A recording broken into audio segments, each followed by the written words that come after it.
স্ত্রীরা চুল খুলে কখনোই ঘুমোবেন না।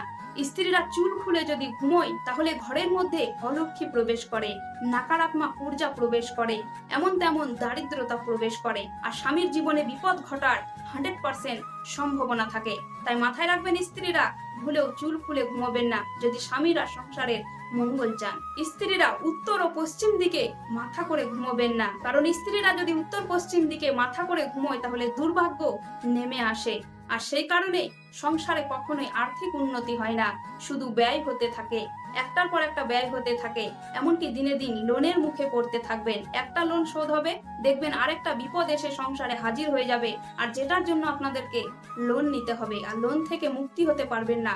আর সেই লোন শোধ করার জন্য স্বামী স্ত্রীর মধ্যে ঝগড়া ঝামেলা হতেই থাকবে, কারণ আপনাদের সংসারে অলক্ষ্মী বাস করছে, লক্ষ্মী নয়। আর সেটা বাস করছে একমাত্র স্ত্রীদের এই 3টি ভুলের কারণে। বাস্তুশাস্ত্রে স্ত্রীদেরকে লক্ষ্মীর দরজা দেওয়া হয়, অর্থাৎ প্রত্যেকটা স্ত্রীর মধ্যে লক্ষ্মী বাস করে। তাই যদি স্ত্রীরা ভালোভাবে চলে তাহলে সংসারে মঙ্গল হতে, উন্নতি হতে বাধ্য। স্বামী ঘুমিয়ে গেলে স্ত্রীরাও ঘুমিয়ে যাবে, স্বামী ঘুমিয়ে গেলে স্ত্রীরা জেগে থাকবেন না। এতে করে মা লক্ষ্মী রুষ্ট হয়, মা লক্ষ্মী আপনার গৃহে প্রবেশ করবে না।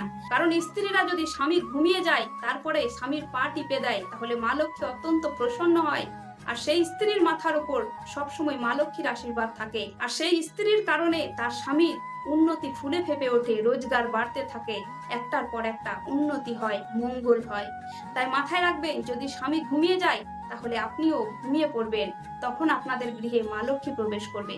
আপনি জেগে থাকবেন, আপনার স্বামী ঘুমিয়ে পড়েছে, আর তখন আপনাদের গৃহে মা লক্ষ্মী প্রবেশ করবে না। তাই মা লক্ষ্মীকে যদি আপনার গৃহে রাখতে চান, সুখ শান্তি চান, তাহলে এই কয়েকটি নিয়ম মেনে চলুন, দেখবেন আপনাদের সংসারে অবশ্যই সুখ হবে। কারণ বাস্তুশাস্ত্র কখনোই মিথ্যে কথা বলে না। বাস্তু দোষ কাটাতে চাইলে এই নিয়মগুলি মেনে চলুন, মা লক্ষ্মী অত্যন্ত প্রসন্ন হয়ে আপনাদেরকে বিশেষ কৃপা করবে। আর যদি ভিডিওটি ভালো লাগে তাহলে এই মোনা ঠাকুরকে ভুলে যাবেন না, নাহলে এরকম ভিডিও আর পাবেন না। পেজটিকে ফলো করে আমাকে বন্ধু বানিয়ে আমার পরিবার হয়ে আমার সাথে থাকুন। ধন্যবাদ।